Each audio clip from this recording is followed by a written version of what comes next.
Hello दोस्तों, हाजिर हूँ आपकी favourite series the quirky and the charming के पार्ट 7 के साथ। But before we continue the series, do not forget to like the video and subscribe to my channel. Part 7 के first scene में हम देखते हैं ईरान की मॉम को, जो इस वक्त होटल से वापस जा रही थी, लेकिन जाने से पहले उनसे मिलने के लिए युबाई आता है, जिसको देखते ही वो पूछने लगी कि क्या ईरान मेरे पास नहीं आएगी। युबाई उन्हें एक बॉक्स देते हुए कहने लगा कि उन्होंने आपके लिए ये भिजवाया है। तभी मॉम उसे एक इनवेलप देते हुए कहने लगी कि प्लीज ये मेरी तरफ से ईरान को दे देना और उसका बहुत सारा ख्याल रखना। मॉम वो बॉक्स खोलने लगी, तभी युबाई कहता है कि प्लीज आप गाड़ी में बैठने के बाद इसे खोलिएगा। कुछ ही देर में मॉम वहाँ से चली जाती है। मॉम जब वो बॉक्स खोलती है तो एक्चुअली वो उनका आईडी कार्ड था, जो आज से 20 साल पहले ईरान ने उनके वॉलेट से निकाला था, ताकि वो अपनी मॉम को पहचान सके। 20 साल पहले की तरह आज दोबारा से ईरान को छोड़कर जाना एक बहुत मुश्किल डिसीजन था, इसलिए पूरे रास्ते मॉम फूट फूट कर रोती रही और वो ईरान को बहुत ज्यादा याद कर रही थी। जबकि दूसरी तरफ हम ईरान को देखते हैं, जो इस वक्त होटल के रूफटॉप पर मौजूद थी और मॉम का दिया हुआ लेटर पढ़ते हुए बहुत ज्यादा इमोशनल हो रही थी। लेटर में मॉम ने लिखा था कि मैं तुमसे माफी नहीं मांगूंगी, मैं जानती हूँ कि तुम मुझे माफ नहीं करोगी क्योंकि मेरी गलती ही इतनी बड़ी है, लेकिन प्लीज काश तुम मेरे साथ चली आती। मैंने इनवेलप में एक कार्ड रखा हुआ है जिसमें एक बहुत बड़ी अमाउंट मौजूद है, तुम इसे जिस तरह से चाहो यूज कर सकती हो। मैं छोड़कर जाना आज से 20 साल पहले जितना मुश्किल था, आज दोबारा से उतना ही मुश्किल है, लेकिन प्लीज मुझे कभी भी बुरा मत समझना, प्लीज मुझसे नफरत मत करना, याद रखो मैं तुमसे बहुत प्यार करती हूँ। ईरान बहुत ज्यादा रो रही थी क्योंकि उसने एक दफा फिर अपनी मॉम को खो दिया था। भले वो उनको बिल्कुल भी पाना नहीं चाहती थी, लेकिन उनको खोना दोबारा से बहुत मुश्किल था। लेकिन वो मॉम का दिया हुआ कार्ड फेंक देती है क्योंकि उन्हें मॉम के प्यार की जरूरत थी, ना कि उनके पैसों की। तभी वहाँ पर लीना आ जाती है, जिनको देखते ही ईरान का मूड पूरी तरह से खराब हो गया और वो कहने लगी कि क्या तुम्हें आने के लिए कोई और जगह नहीं मिली थी। और खुद ईरान नीचे आ जाती है, जहाँ पर उसकी कोलीग्स कुछ गॉसिप्स कर रही थी। वो पूछने लगी कि तुम लोग किस बारे में बात कर रहे हो। तभी वो सब बताती है कि एक्चुअली हम लीना को डिस्कस कर रहे थे। क्या तुम जानती हो उसकी हरकतें काफी मिस्टीरियस है, उसका पास्ट काफी पिटीफुल रह चुका है और हमें डर है कि कहीं वो सुसाइड ना कर ले। ये सुनते ही ईरान लीना को बचाने के लिए रूफटॉप की तरफ भागती है, लेकिन ऊपर आते ही लीना कहने लगी तुम्हें क्या लगता है कि मैं सुसाइड करूंगी, मैं इतनी कमजोर नर्व्स की मालिक नहीं हूँ। और इसके साथ ही वो ईरान को अपने पास्ट के बारे में बताने लगी और कहती है कि उस दिन मेरे फ्रेंड की शादी थी, जिस दिन मेरी उससे पहली दफा मुलाकात हुई। मैं और ज्वाई एक दूसरे से बहुत ज्यादा प्यार करते थे, हर गुजरता लम्हा हमें एक दूसरे के मजीद करीब करता गया। ऐसे लगता था जैसे अब उसके बगैर जीना बिल्कुल नामुमकिन सी बात है। लेकिन फिर वो अचानक मुझे छोड़कर चला गया। क्यों गया, कहाँ गया, कुछ पता ना चल सका। मैं 3 साल से उसका इंतजार कर रही हूँ, लेकिन अब मुझे लगता है कि बस बहुत हो गया, मुझे आगे बढ़ना चाहिए। मैं उसका मजीद इंतजार नहीं करूंगी क्योंकि मैं बिला वजह खुद को थका रही हूँ। ईरान उसके इस डिसीजन को अप्रिशिएट करते हुए खुद युबाई के पास आ जाती है। युबाई उसे कहने लगा मुझे लगा था कि तुम मेरी शक्ल भी नहीं देखना चाहोगी क्योंकि ना तुम मेरी कॉल रिसीव कर रही हो, ना ही मुझे रिप्लाई कर रही थी। ईरान उसे बताती है कि वो लीना की हेल्प करना चाहती है क्योंकि लीना का पार्टनर उसे छोड़कर चला गया था। आज से 3 साल पहले लीना और वो इसी होटल में स्टे करने के लिए आए थे। उसके डेटा को यूज करके उसे ट्रैक किया जा सकता है, तभी पता चलेगा कि वो क्यों गया और कहाँ गया। लेकिन युबाई कहता है कि ये बिल्कुल अनप्रोफेशनल है और हमें इस तरह किसी के पर्सनल में इन्वॉल्व नहीं होना चाहिए। यूं वो ईरान की हेल्प करने से मना कर देता है, जिस पर ईरान को गुस्सा आ गया। ईरान के जाने के बाद वहाँ पर मैनेजर आ जाता है, जो युबाई को बताता है कि श्वान ने अपनी इन्वेस्टमेंट 10% बढ़ा दी है, लेकिन वो हमारे साथ काम करना चाहता है। लेकिन युबाई कहने लगा कि मुझे दाल में कुछ काला नजर आ रहा है, भला कोई हमारे साथ काम करने के लिए अपनी इन्वेस्टमेंट तक बढ़ाने के लिए क्यों रेडी होगा, वो भी बिना किसी वजह के। लेकिन खैर जो भी हो, मैं इस बारे में सोचूंगा जरूर। और साथ ही मैनेजर से कहने लगा कि आज से 3 साल पहले हमारे होटल में एक वेडिंग प्लानर आया था जिसका नाम ज्वाई था, प्लीज उसके बारे में इन्वेस्टिगेट करवाओ। दूसरी तरफ हम शैन को देखते हैं, जिस वक्त ऑडिशन के लिए आई थी, लेकिन अपने पहने हुए आउटफिट में वो बहुत ज्यादा अनकंफर्टेबल फील कर रही थी, जिस पर जजेस कहने लगे कि अगर तुम्हें आगे बढ़ना है तो इस तरह की ड्रेसिंग तो करनी ही पड़ेगी। और उसे बताया जाता है कि जब तक तुम्हारे हाथ में पैसे ना हो और सोशल मीडिया पर तुम्हारे फॉलोवर्स ना हो तो तुम्हारा टैलेंट किसी काम का नहीं, इसलिए उसे रिजेक्ट कर दिया गया, जिस पर वो बहुत ज्यादा डिसहार्ट हो जाती है। स्टूडियो से निकलते ही वो सीधा बीच पर आ जाती है क्योंकि वो बहुत ज्यादा हर्ट हो चुकी थी। तभी उसे उसकी मॉम की कॉल आ गई, जो उससे पूछ रही थी कि क्या तुमने मेडिसिन ली, और साथ ही उसे शादी करने के लिए कहती है। लेकिन अचानक से शैन की तबीयत खराब हो जाती है और वो वहीं पर बेहोश हो गई। अगले सीन में हम ईरान को देखते हैं, जो शैन से मिलने के लिए हॉस्पिटल आ गई थी। तभी वो शैन के होश आने पर उसे कहने लगी कि क्या तुम खाना नहीं खाती, डॉक्टर ने बताया कि तुम्हारा शुगर लेवल लो हो गया था और ये कि तुम्हें एनीमिया भी है, मुझे लगता है कि तुम्हें काम के अलावा किसी बात की होश नहीं। तभी शैन कहने लगी कि मुझे बहुत ज्यादा भूख लग रही है, जिस पर ईरान दोबारा से उसे डांटने लग गई। जबकि दूसरी तरफ हम लीना को देखते हैं जो इस वक्त होटल से जा रही थी। तभी वो होटल स्टाफ से कहने लगी कि यहाँ पर स्टे करके मुझे हमेशा बहुत अच्छा लगता है। लेकिन वो जाती से पहले ही युबाय वहाँ आ जाता है, जिसके साथ व्हील चेयर में जॉय भी मौजूद था। जॉय को इस हालत में अपने सामने देखकर लीना को तो यकीन ही नहीं आ रहा था। अगले सीन में हम लीना को देखते हैं जो जॉय के साथ बीच पर मौजूद थी और उसे पूछ रही थी कि अगर इतना सब हो गया तो तुमने मुझे बताया क्यों नहीं। जिस पर वो कहता है कि मेरा एक्सीडेंट होने के बाद तुम्हें फेस करने की हिम्मत मुझ में नहीं थी, क्योंकि मैं अच्छे से जानता हूँ कि अब मैं एक बोझ के अलावा और कुछ भी नहीं हूँ। जिस पर लीना कहने लगी मोहम्मद इसी बात का नाम है जब दो लोग एक दूसरे के साथ मुश्किल वक्त में साथ दे। जॉय कहने लगा कि ऐसे साथ का क्या फायदा जब मैं तुम्हें हक भी नहीं कर सकता। जिस पर लीना कहने लगी कि फिजिकल होना जरूरी नहीं होता, बस दिल में सुकून होना चाहिए और मेरे दिल को सुकून तुम्हारे साथ में ही मिलता है। जबकि पीछे खड़े युबाएं और ईरान ये सब देखकर काफी सेटिस्फाइड हो चुके थे। तभी ईरान पूछने लगी कि तुमने इसको कहाँ ढूंढा। मैंने उसे कहाँ नहीं ढूंढा, लेकिन मैं इसे नहीं ढूंढ पाई। जिस पर युबाई बताता है कि एक्चुअली ये वेडिंग प्लानर है ही नहीं और मैंने इसे एक हॉस्पिटल में ढूंढा था क्योंकि मेरे पास होटल में इसका डेटा मौजूद था। युबाई ईरान से कहने लगा कि तुम मुझे बहुत ज्यादा स्ट्रेस लग रही हो। मैं जानता हूँ कि पिछले कुछ दिन तुम्हारे लिए बिल्कुल भी अच्छे नहीं थे, इसलिए मुझे लगता है कि तुम्हें कुछ दिनों के लिए रिजॉर्ट पर जाना चाहिए।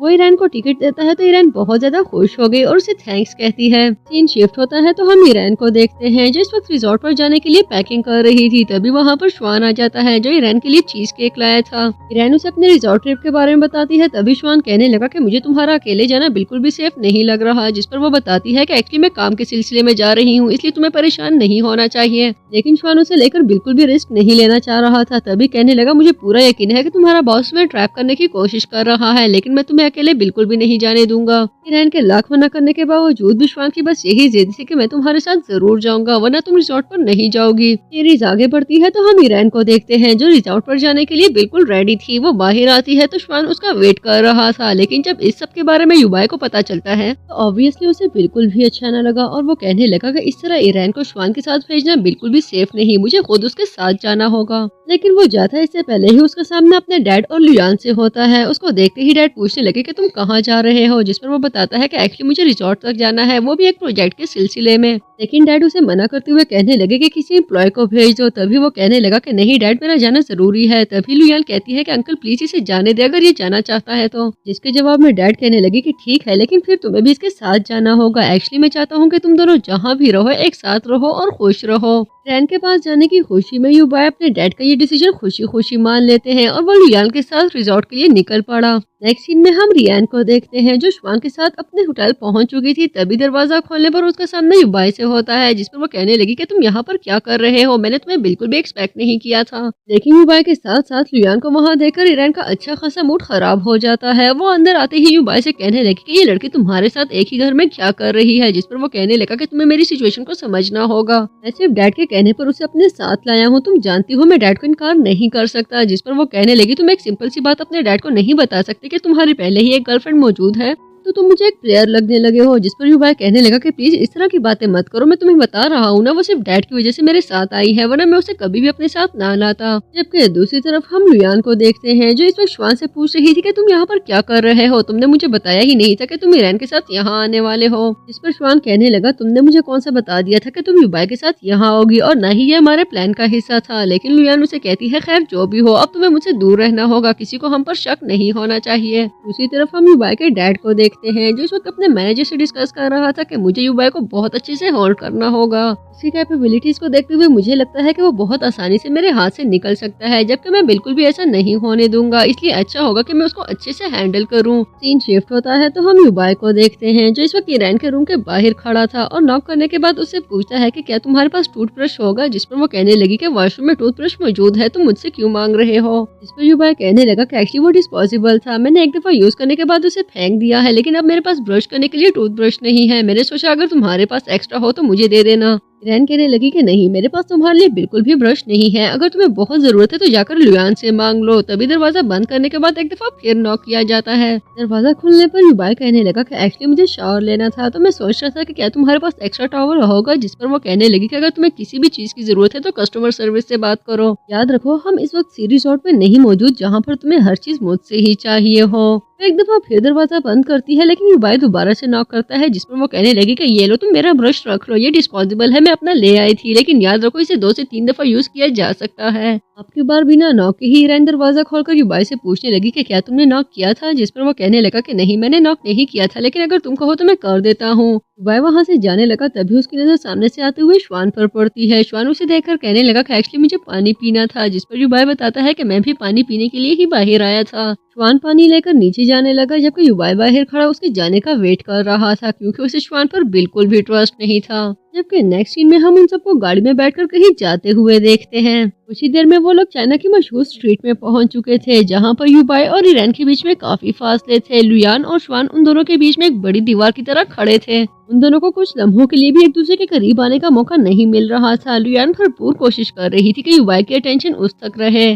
जबकि श्वान भी मुसलसल इसी कोशिश में था कि किसी भी तरह युबाई ईरान के करीब ना आ सके। इसीलिए वो ईरान के अटेंशन को डाइवर्ट रखने की कोशिश करता है, जबकि खुद ईरान की नजर मुसलसल युबाई पर थी। युबाई खुद भी रियान के पास जाने के लिए बेताब था, लेकिन लुयान की गिरफ्त से निकलना बिल्कुल भी आसान नहीं था। उसे बेबसी फील हो रही थी। लुयान उसे एक स्कार्फ दिखाते हुए कहने लगी, मुझे लगता है कि तुम्हें इसे जरूर खरीदना चाहिए, ये तुम्हें बहुत सूट करेगा। युबाई वो स्कार्फ ईरान को दिखाते हुए कहने लगा कि तुम्हें इस बारे में क्या लगता है, क्या मुझे इसे खरीदना चाहिए। कुछ देर बाद वो दोनों एक दूसरे को कुछ खिलाने की कोशिश करते हैं, लेकिन लुयान और श्वान की मौजूदगी में कुछ भी करना बिल्कुल भी आसान नहीं था। कुछ आगे जाते ही वो कुछ लोगों को एक्सरसाइज करते देखते हैं। तभी श्वान कहने लगा कि रियान क्या तुम मेरे साथ डांस करना चाहोगी, हम बचपन में ऐसे ही डांस किया करते थे। जिस पर वो कहने लगी कि ये डांस नहीं एक्सरसाइज है, लेकिन जो भी है मैं इन लोगों को जरूर ज्वाइन करना चाहूंगी। वो इन लोगों को एक्सरसाइज करते देखकर उन्हें ज्वाइन कर लेती है। काफी देर तक एक्सरसाइज करने के बाद बारिश स्टार्ट हो गई। बारिश से बचने के लिए कुछ लोग शेल्टर्स के नीचे हो गए, जबकि बाकी लोग टेंट्स के अंदर चले जाते हैं। तभी युबाई की टक्कर ईरान से होती है। युबाई उसे पूछने लगा कि श्वान कहाँ पर है, जिस पर वो बताती है कि वो कहीं खो गया है। युबाई बताता है कि एक्चुअली लुयान भी कहीं खो गई है। तभी उनके पास खड़ी एक आंटी कहने लगी कि तुम दोनों एक दूसरे को पसंद करते हो, क्या तुम लोग लव लॉक लगाना चाहोगे। युबाई बताता है कि मुझे सुपरस्टिशंस पर बिल्कुल भी यकीन नहीं, जिस पर वो आंटी कहती है कि मैंने इन लव लॉक्स को लोगों की किस्मत बदलते देखा है। अगर तुम दोनों एक दूसरे के होना चाहते हो तो जरूर तुम लोगों को लव लॉक लगाना चाहिए।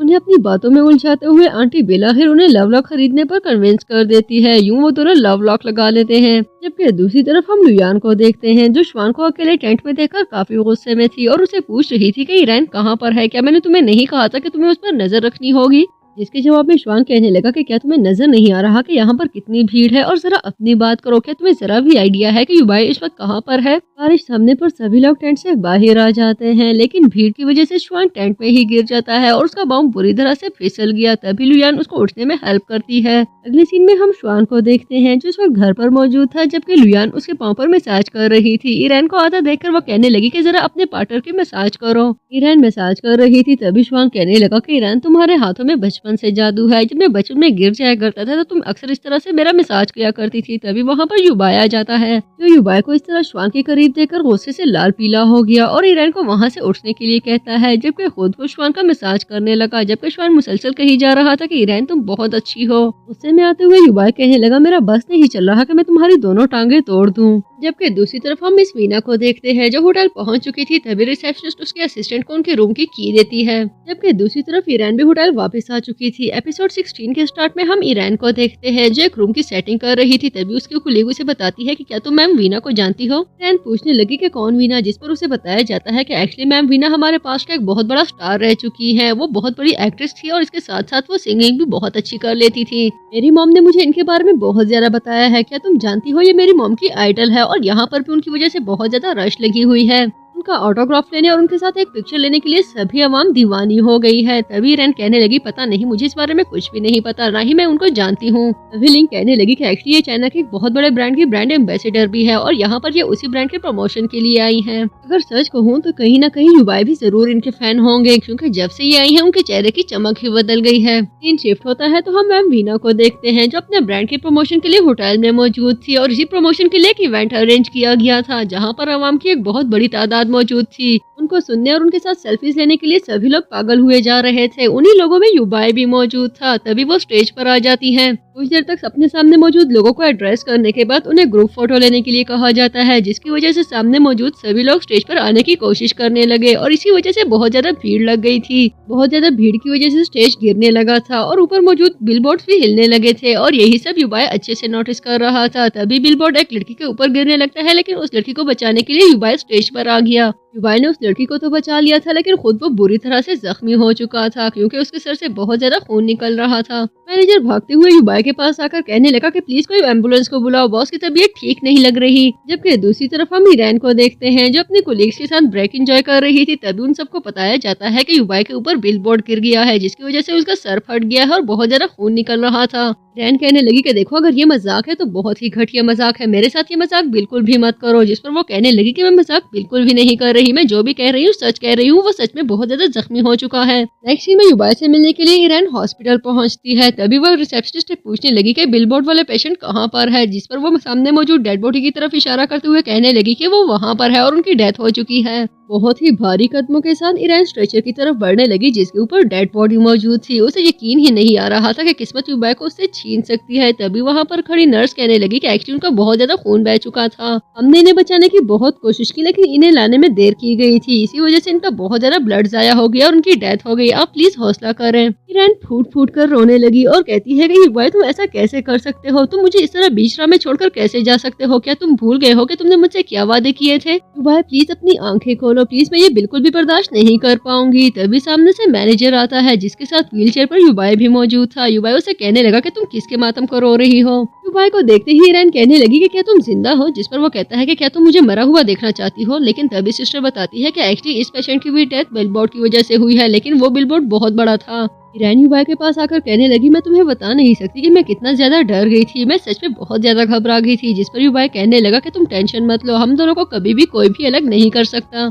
ईरान युबाई से पूछती है कि तुम्हारे सर पर इतना बड़ा बिल बोर्ड लगा था, क्या तुम्हारा दिमाग ठीक है। जिस पर वो कहने लगा कि हाँ फिलहाल तो तुम ठीक है। तभी ईरान पूछने लगी कि क्या तुम्हारी आंखें ठीक है और साथ ही उसकी आंखों का टेस्ट करती है। नेक्स्ट सीन में हम ईरान को देखते हैं जो हॉस्पिटल से वापस होटल पहुंच चुकी थी और उसको देखते ही कोलीग्स उससे पूछने लगी कि हमारे बॉस कैसे हैं। वो काफी थ्रिलिंग अंदाज में बताती है कि जब मैं हॉस्पिटल पहुंची तो मैंने रिसेप्शनिस्ट से पूछा कि हमारे बिलबोर्ड वाले पेशेंट कहाँ पर है, जिस पर रिसेप्शनिस्ट सामने स्ट्रेचर पर मौजूद डेड बॉडी की तरफ इशारा करते हुए कहने लगी कि वहाँ पर है। डेड बॉडी का नाम सुनते ही सभी कोलीग्स बहुत ज्यादा इमोशनल हो गई। तभी ईरान अपनी स्टोरी को कंटिन्यू करते हुए कहने लगी कि जब मैं स्ट्रेचर के करीब गई तो मेरे हाथों में बिल्कुल भी दम नहीं था, मुझे लगा था कि शायद मैं भी आज ही मर जाऊंगी। तुम लोग यकीन करोगे कि उस डेड बॉडी के ऊपर बहुत सारा ब्लड लगा था, लेकिन तभी सामने से युबाई आ जाता है जिसने मुझे बताया कि वो बिल्कुल ठीक है। तभी कोलीग्स कहने लगी कि यार ये क्या बकवास है, तुम इस तरह का मजाक कैसे कर सकती हो। लिंगी ईरान से पूछती है कि तुमने इतनी नेचुरल एक्टिंग कहाँ से सीखी, जिस पर वो कहने लगी कि तुम सबके साथ रहते हुए मुझे कहीं से सीखने की क्या जरूरत है। ईरान एक्सप्लेन करती है कि एक्चुअली युबाई पहले से बेटर है, लेकिन उसके सर पर जख्म है, इसी वजह से उसे कुछ दिनों के लिए हॉस्पिटल में ऑब्जर्वेशन के लिए रखा जाएगा। वो सब एक दफा फिर से वीना को डिस्कस करते हुए कहने लगे कि उनकी अच्छी खासी एज हो चुकी है और अब तो बहुत टाइम हो गया है वो काम भी नहीं करती, लेकिन उनकी फैन फॉलोइंग कम ही नहीं हो रही। ईरान पूछने लगी कि तुम लोग क्या डिस्कस कर रहे हो, जिस पर उसे बताया जाता है कि तुम शायद नहीं जानती लेकिन आज का इवेंट सोशल मीडिया पर ट्रेंड कर रहा है। वीना एक बहुत बड़ी स्टार है और हमारे होटल में उनके इवेंट में इस तरह की बदनज़मी होने की वजह से हमारे होटल को बहुत ज्यादा क्रिटिसाइज किया जा रहा है। कोई इस बात को नहीं देख रहा कि हमारे बॉस इस वक्त हॉस्पिटलाइज्ड है और वो खुद भी बुरी तरह से जख्मी हो चुके हैं। बस सभी लोगों को मैम वीना की पड़ी हुई है। सीरीज आगे बढ़ती है तो हम ईरान को देखते हैं जो इस वक्त मैम वीना के असिस्टेंट के रूम की सफाई कर रही थी। तभी उसकी नजर कुछ वेस्ट पर पड़ती है जिसे फेंकने के लिए वो बाहर जाने लगी। तभी अंदर असिस्टेंट आ जाती है जो कहने लगी कि तुम ये क्या कर रही हो, मुझे मेरा बैग दो। इतने में उस शॉपिंग बैग से बहुत सारे पैसे गिर जाते हैं, जिसको देखते ही ईरान कहने लगी कि प्लीज मुझे गलत मत समझना, एक्चुअली मुझे लगा कि ये वेस्ट है तो मैं इसको फेंकने के लिए जा रही थी और वैसे भी मुझे तुम्हारे रूम की सफाई तो करनी ही थी। जिसके जवाब में असिस्टेंट कहती है कि मुझे अपने रूम की सफाई करवाने का कोई शौक नहीं है, मैं अपने काम खुद कर सकती हूँ, आइंदा मेरे रूम में बिल्कुल भी मत आना। कुछ देर बाद असिस्टेंट उन पैसों को लेकर कहीं जा रही थी। तभी ईरान उसका पीछा करने लगी। काफी देर तक पीछा करने के बाद वो उस असिस्टेंट को देखती है जो एक आदमी से मिलते हुए सारे पैसे उसे दे रही थी और कह रही थी तुमने बहुत जबरदस्त काम किया, जो हम चाहते थे तुमने बिल्कुल वैसा ही किया। तभी वो आदमी कहने लगा कि वो सब तो ठीक है, लेकिन उस आदमी को कभी भी आइंदा दोबारा अपने इवेंट पे मत आने देना, उसने मेरा सारा प्लान खराब कर दिया, वरना मैंने इससे भी अच्छा प्लान बनाया हुआ था। ईरान अच्छे से समझ चुकी थी कि आज के इवेंट में होने वाले सारे कारनामे इन्हीं के किए हुए थे। तभी वो उनकी रिकॉर्डिंग करने लगी। तभी असिस्टेंट को फील होता है कि उन दोनों को कोई सुन रहा है और वो सब ईरान का पीछा करने लगे। उनसे बचने के लिए ईरान भागते हुए मैम वीना के रूम में चली जाती है, जिसको देखते ही मैम वीना कहने लगी कि ये सब क्या हो रहा है। असिस्टेंट बताती है कि इसने हमारी रिकॉर्डिंग की है और हमारी सारी बातें सुन ली है। इस पर वीना ईरान से कहने लगी कि ठीक है, तुम्हें जितने पैसे चाहिए मुझे बता दो, लेकिन इस वीडियो को डिलीट कर दो। जिसके जवाब में ईरान कहने लगी कि नहीं, मैं कभी भी ये वीडियो डिलीट नहीं करूंगी, भले तुम मुझे कितनी ही बड़ी रकम क्यों ना दे दो। वीना कहने लगी मैं अच्छे से जानती हूँ ये सब सिर्फ तुम इसलिए कर रही हो ताकि मैं अपने अमाउंट बढ़ा दूं, लेकिन ठीक है मैं अमाउंट बढ़ा दूंगी, लेकिन तुम ये वीडियो डिलीट कर दो। जिस पर वो कहने लगी कि तुम अपने फैंस को कितना बड़ा धोखा दे रही हो। लोग तुम्हें अपना आइडल समझते हैं, तुम्हारे केयरिंग और लविंग एटीट्यूड को एडमायर करते हैं, लेकिन देखो तुम पीठ पीछे कितना बड़ा गेम खेल रही हो। जिस पर वो कहने लगी कि ये कोई नया काम नहीं हो रहा। पॉपुलैरिटी गेन करने के लिए और न्यूज में रहने के लिए हमें इस तरह के स्टंट्स उठाने पड़ते हैं। सिर्फ मैं ही नहीं बल्कि बाकी सभी सेलिब्रिटीज भी इस तरह की स्ट्रैटेजीज को अपनाते रहते हैं। तुम्हें क्यों इतना अफसोस हो रहा है? ईरान कहने लगी कि अगर तुम्हें अपने फॉलोअर्स और अपनी पॉपुलैरिटी को बढ़ाना ही है तो सही है, लेकिन तुम हमारे होटल को क्यों बदनाम कर रही हो? क्या तुम जानती हो कि तुम्हारी वजह से हमारे होटल के नाम को कितना नुकसान पहुंचा? वीना कहने लगी मैं अच्छे से जानती हूँ, तुम्हारी एज के बच्चों में जज्बा बहुत ज्यादा होता है। जब मैं तुम्हारी एज की थी तब मैं भी ऐसी थी और शायद मैं भी यही डिसाइड करती जो आज तुमने किया, लेकिन मेरी मानो पैसे रखो और यहाँ से चली जाओ, क्योंकि पैसा ही सिर्फ वो वाहिद चीज है जो इस दुनिया में हमारे हर मसले को हल कर सकता है। जिस पर ईरान कहने लगी कि कम से कम मेरे मसले पैसों से हल नहीं होते और वहाँ से चली जाती है। अगले सीन में ईरान युबाई के साथ हॉस्पिटल में मौजूद थी और उसे इस सब के बारे में बताते हुए पूछ रही थी कि क्या मुझे उस वीडियो को अपलोड करना चाहिए। जिस पर वो कहने लगा कि मुझे नहीं लगता कि इस वक्त इस काम की कोई जरूरत है, अगर जरूरत पड़ी तो मैं तुम्हें बता दूंगा। और वैसे भी मैम वीना एक बहुत बड़ी स्टार रह चुकी है, उनकी फैन फॉलोइंग बहुत ज्यादा है, उनके मुकाबले में कोई भी हमारी बात पर यकीन नहीं करेगा। इससे अच्छा है कि हम लोग खामोशी इख्तियार कर ले। में वहाँ पर लुयान आ जाती है जो युबाई का पूछने के लिए आई थी, लेकिन युबाई और ईरान को एक दूसरे के साथ इस तरह से खुश देखकर वो वापस चली जाती है। लेकिन हमेशा की तरह आज उसे बिल्कुल भी बुरा नहीं लगा था और रिसेप्शनिस्ट को फ्लावर्स देते हुए कहने लगी कि ये मिस्टर युबाई तक पहुंचा देना और उन्हें बताना कि मैं उनकी रिकवरी की मुंतजिर हूँ, और खुद वहाँ से चली गई। सीन शिफ्ट होता है तो लुयान एक बार में मौजूद थी, तभी वहाँ पर श्वान आ जाता है, जिसको देखते ही लुयान कहने लगी कि इतनी सारी चेयर्स खाली हैं, क्या मेरे सर पर बैठना जरूरी था? श्वान कहने लगा मुझे लगा कि तुम मुझे मिस कर रही होगी, और वैसे भी तुम्हें लगता था कि मैं एक बहुत बड़ा लूजर हूँ, लेकिन मैं तुमसे पूछना चाहता हूँ कि तुमने युबाई को हासिल क्यों नहीं कर लिया? ये भी मेरे सर पर डाल दो। तभी लुयान कहने लगी मैंने उसको इसलिए हासिल नहीं किया क्योंकि अब मुझे उसमें कोई इंटरेस्ट नहीं रहा, और खुद श्वान के करीब आते हुए कहने लगी कि मेरे करीब आने से तुम्हारी हार्ट बीट क्यों फास्ट हो जाती है? कहीं ऐसा तो नहीं कि तुम्हारी नजरें ईरान पर जबकि तुम्हारा असल निशाना कोई और है? और खुद वहाँ से चली गई। लेकिन में हम युबाई को देखते हैं जो हॉस्पिटल से वापस होटल आ चुका था, और उसको देखते ही मैनेजर, एचआर मैनेजर और लिंक सब लोग बहुत ज्यादा इमोशनल हो चुके थे। एचआर मैनेजर कहने लगा कि आप जानते हैं कि मैं आपकी वजह से कितना परेशान था। जितने दिन आपने हॉस्पिटल में गुजारे उतने दिन मैं सो नहीं सका, मैंने पिछले 3 दिनों से कुछ भी नहीं खाया, मैं आपके बारे में बहुत ज्यादा परेशान था। जिस पर मैनेजर बताता है कि तुमने खाना इसलिए 3 दिन से नहीं खाया क्योंकि तुम्हारे दांत में दर्द था और इसी वजह से तुम सो भी नहीं सके। ईरान कहने लगी ठीक है कि इन्हें डिस्चार्ज कर दिया गया है, लेकिन इसके बावजूद भी इनकी तबीयत बिल्कुल ठीक नहीं है, इसलिए हमें बहुत ज्यादा एहतियात करनी चाहिए। युबाई कहने लगा मुझे लगता है कि होटल में कोई भी काम ठीक से नहीं हो रहा। जिस पर मैनेजर बताता है कि सब कुछ बहुत अच्छे से हुआ है। युबाई लिंक से पूछता है कि क्या कोई नई ताज़ी खबर है, जिसमें वो बताती है कि हाँ मैम, वीना ने रिटायर होने का फैसला कर लिया है और इस बारे में वो बहुत ज्यादा अपसेट भी है। अगले सीन में हम ईरान को देखते हैं जो इस वक्त वीना के साथ मौजूद थी और उसे कह रही थी मैंने सुना है कि आपने रिटायरमेंट का फैसला कर लिया है। जिस पर वो बताती है कि हाँ ये एक मुश्किल फैसला था लेकिन मुझे करना पड़ा। लोग मुझे एक स्टार समझते हैं, लेकिन अगर सच बताऊं तो अपनी स्टारडम को मेंटेन रखना बहुत मुश्किल काम है, क्योंकि लोग बहुत जल्दी आपसे बोर हो जाते हैं। उनके दिल में अपनी जगह बनाने के लिए आपको बार बार कुछ नया करना पड़ता है, या फिर वो सिर्फ आपको तब याद रखते हैं जब उन्हें आपको क्रिटिसाइज करना हो, क्योंकि ये करने में लोगों को बहुत मजा आता है, जबकि अप्रिशिएट करना उनके लिए एक बहुत मुश्किल काम है। वीना ईरान से पूछने लगी कि तुम्हारी क्या एज है, जिसमें वो बताती है कि मैं 27 साल की हूँ। तभी वीना कहने लगी क्या तुम जानती हो जब मैंने अपना करियर स्टार्ट किया था तब मैं भी 27 साल की थी। वीना अपने पास्ट को याद करती है जब वो अपने करियर के पीक पर थी। उसने अपना करियर शुरू किया तो डायरेक्टर्स और प्रोड्यूसर्स की उसके आगे पीछे रेप फेल होती थी, लेकिन वक्त गुजरते साथ साथ सब लोगों को उसके साथ काम करने में मजा आना बंद हो गया। तभी वो रोते हुए कहने लगी कि तब से लेकर अब तक मैं बस अपने करियर को घसीट रही हूँ, लेकिन अब मेरी बस हो गई है, मैं इसको मजीद नहीं खींचना चाहती, इसलिए मैंने रिटायर होने का फैसला कर लिया है। मैं जानती हूँ कि लोगों को मुझे भूलने में बिल्कुल भी देर नहीं लगेगी, लेकिन मुझे लगता है कि मुझे इस बात का अफसोस नहीं करना चाहिए, बल्कि मुझे इस बारे में सोचना चाहिए कि मुझे अब आगे क्या करना है। अगले सीन में हम शैन को देखते हैं जो इस वक्त लाइव स्ट्रीमिंग कर रही थी और बहुत ज्यादा इमोशनल फील कर रही थी। तभी वो अपने फैन से कहने लगी कि शायद आज मेरा लास्ट सॉन्ग हो। अब सबको बाय बोलते हुए मुझे बिल्कुल भी अच्छा नहीं लग रहा, लेकिन मैं इस सबको मजीद कंटिन्यू नहीं रख सकती। मैं जानती हूँ कि मेरा टैलेंट किसी काम का नहीं रहा और मैंने इसको बिल्कुल भी अवेल नहीं किया, लेकिन मैं अब कुछ भी नहीं करना चाहती। सच बताऊं तो मैं आप लोगों को बहुत ज्यादा मिस करूंगी। आप लोगों को छोड़कर जाना और अपनी स्ट्रीमिंग को छोड़कर जाना बहुत मुश्किल फैसला है, लेकिन मुझे ये लेना ही पड़ा। लेकिन मैंने आप सबके लिए अपना एक बेस्ट सॉन्ग लिखा है जो मैं आप लोगों के सामने पेश करना चाहती हूँ, और इसके साथ ही वो अपने फैन और फॉलोवर्स के सामने अपना लास्ट गाना पेश करती है।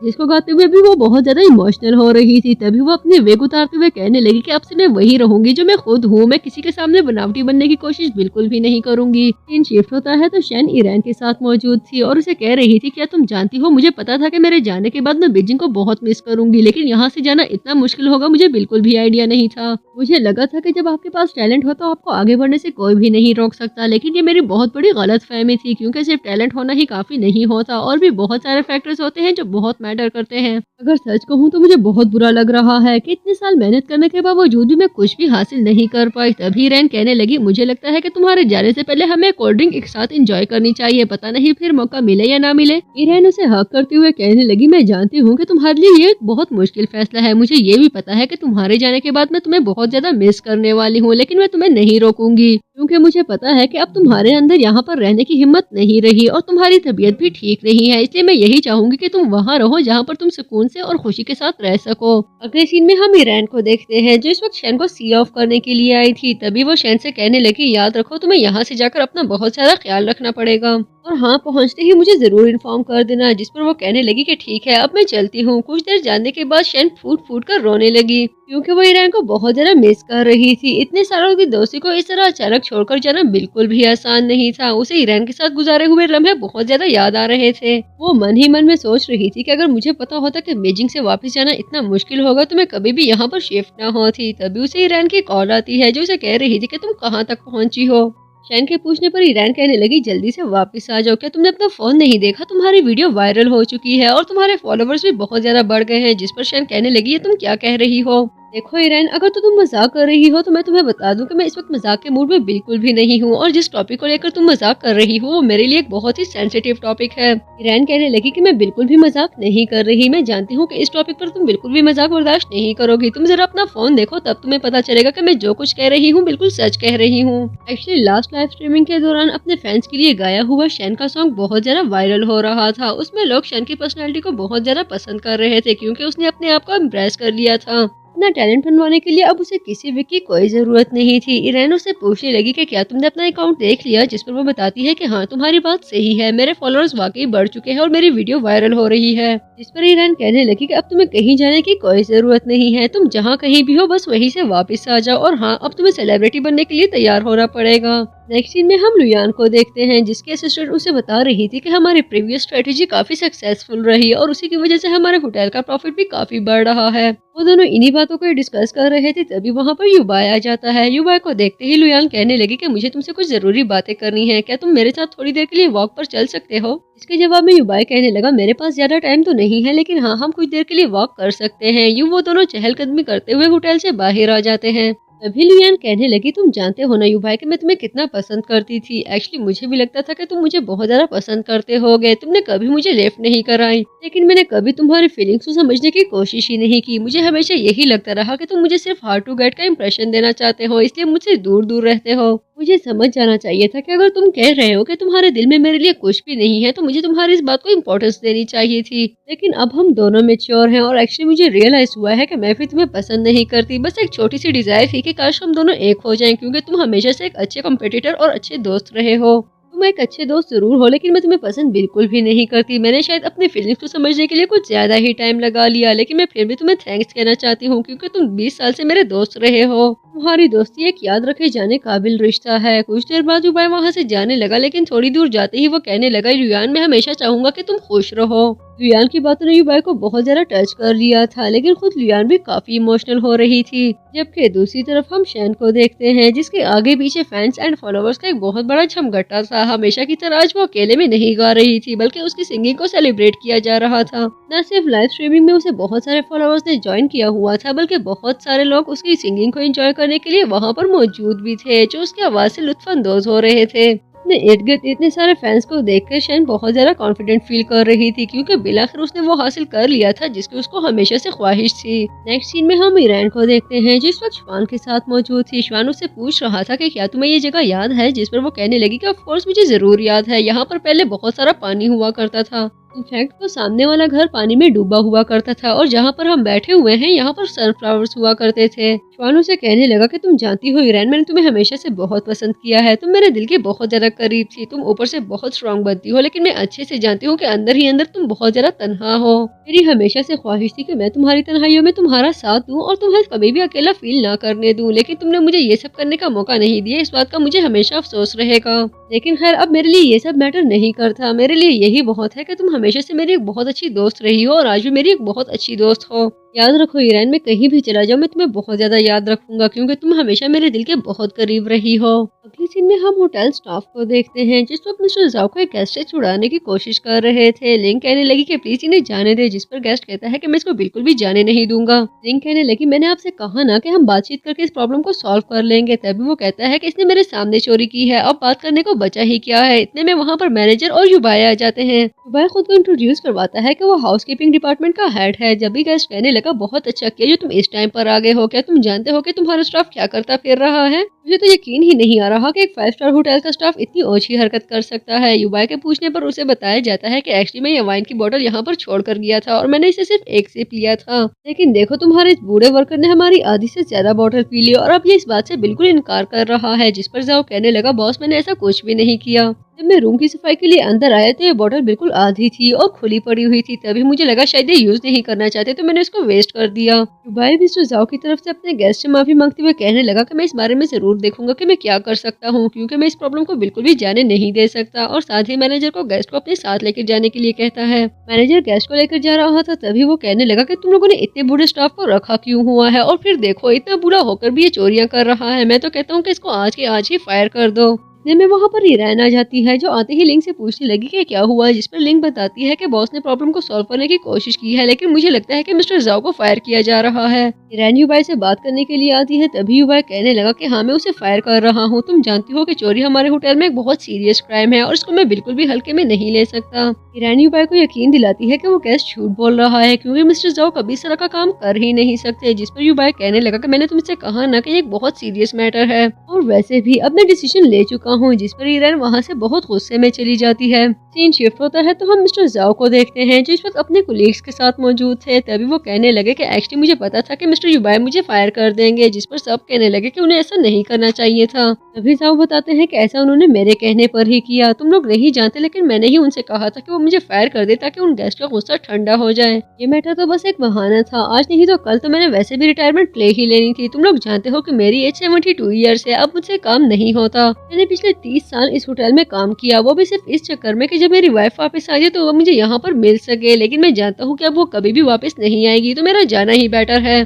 तभी उनके कोलीग्स उन्हें बताते हैं कि उनके जाने के बाद सभी लोग उन्हें बहुत ज्यादा मिस करेंगे। सीरीज आगे बढ़ती है तो हम ईरान को देखते हैं जिसने रियलाइज कर लिया था कि उसने बिला वजह युबाया को इतनी सारी बातें सुनाई। एक्चुअली युबाया की कोई गलती नहीं थी। तभी वो युबाया के पास आ जाती है। युबाया अपना काम कर रहा था तभी वो उसके सामने से लैपटॉप हटाते हुए उसे लेमन वाटर सर्व करती है, लेकिन युबाया उसे बिल्कुल भी लिफ्ट नहीं करा था। तभी वो उसके सामने नोट रखती है जिस पर उसने लिखा था कि आई एम सॉरी। युबाया बिल्कुल भी रिएक्ट नहीं करता। तभी वो उसके सामने एक और नोट रखती है जिस पर उसने लिखा था कि अब मेरी माफी कबूल कर भी लो, मैं कब से वेट कर रही हूँ, लेकिन फिर भी युबाया बिल्कुल भी लिफ्ट नहीं कराता। एक एक करके वो युबाया के सामने नोट रखती जा रही थी लेकिन युबाया पर उससे किसी बात का कोई असर नहीं हो रहा था। तभी वो एक और नोट रखती है जिस पर उसने लिखा था कि तुम मुझे जो चाहे सजा दे सकते हो लेकिन प्लीज मुझसे राजी हो जाओ। युबाया कहने लगा कि क्या तुम सीरियस हो, तुम्हें पूरा यकीन है कि मैं जो भी कहूँ तुम जरूर मानोगी? जिस पर वो कहने लगी कि हाँ अगर तुम मुझसे राजी हो जाते हो तो तुम जो भी कहो मैं मानने के लिए तैयार हूँ। युबाया के कहने पर ईरान को उसका मसाज करना पड़ा। तब उसे रियलाइज हुआ कि ये काफी मुश्किल काम है। तभी वो युबाया से कहने लगी कि प्लीज मुझे इसके अलावा कोई और टास्क दे दो, लेकिन युबाया कहने लगा कि तुम्हें इसी को कंटिन्यू रखना होगा।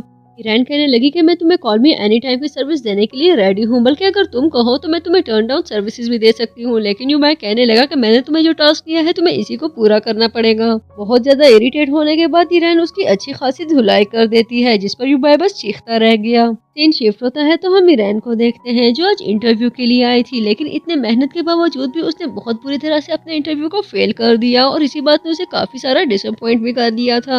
जबकि दूसरी तरफ हम युबाया को देखते हैं जिस वक्त अपने डैड से बात करने के लिए उनके पास आ रहा था, लेकिन डैड के मैनेजर को देखते ही उसे बहुत ज्यादा गुस्सा आ गया और वो मैनेजर को बाहर जाने के लिए कहता है। मैनेजर के जाने के बाद वो अपने डैड से कहने लगा कि डैड आखिर आप ऐसा कैसे कर सकते हैं, आप इतने हार्टलेस कैसे हो सकते हैं, क्या आप भूल चुके हैं कि कितनी मेहनत से आपने और मॉम ने इस होटल को एस्टैब्लिश किया था?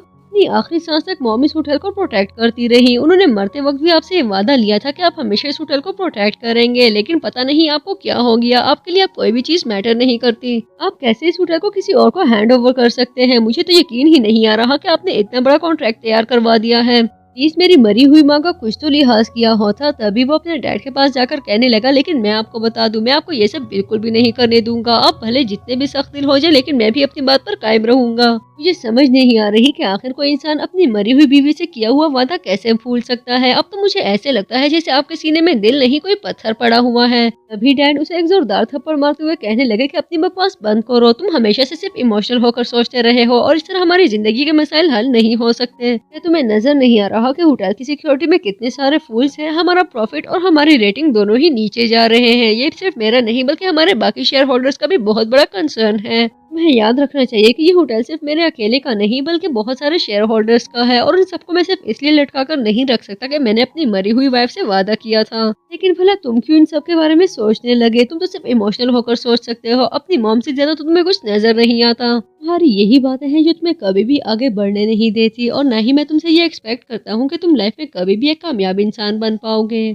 इतनी बातें सुनने के बाद युबाई वहां से जाने लगा, लेकिन जाने से पहले अपने डैड से कहता है कि आप हमेशा मुझे एक बिगड़ा हुआ लड़का समझते हैं, लेकिन मैंने हमेशा जी जान की बाजी लगाई है, और आपको बता दूं मैं इस बार भी वो जरूर पूरा करूंगा जिसको पूरा करने की मैंने ठान ली हुई है। पार्ट 7 के एंड में हम ईरान को देखते हैं, जो इस वक्त जुबाई से मिलने के लिए आई थी। उसके आते ही जुबाई उसे हाँ करके कहने लगा, मैं ऑलरेडी बहुत ज्यादा प्राउड फील कर रहा हूँ। जिस पर वो कहने लगी कि एक्चुअली मैंने तुम्हें लेट डाउन कर दिया है। मुझे बताते हुए बहुत शर्म आ रही है, लेकिन एक्चुअली मैंने इंटरव्यू फेल कर दिया है। लेकिन अच्छी बात यह है कि मैं इसको दोबारा से अटेम्प्ट कर सकती हूँ, और मुझे पूरा यकीन है कि अगली बार मैं जरूर क्लियर कर लूंगी। जुबाई कहने लगा कि ये सब बस जिंदगी का सिलसिला है, आज नहीं तो कल तुम जरूर सक्सेसफुल रहोगी, क्योंकि तुम बहुत ज्यादा हार्ड वर्किंग हो।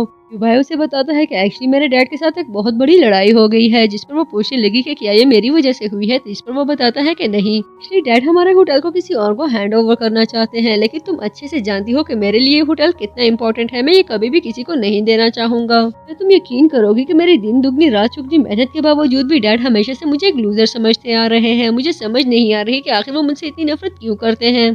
लेकिन ये सब इन बातों के बारे में सोचने का नहीं है। मुझे सिर्फ इस बात से कंसर्न है कि मुझे इस होटल को कैसे बचाना है। लेकिन मैं तुम्हें बता दूं कि मैं उन्हें ये सब करने के लिए बिल्कुल भी परमिशन नहीं दूंगा।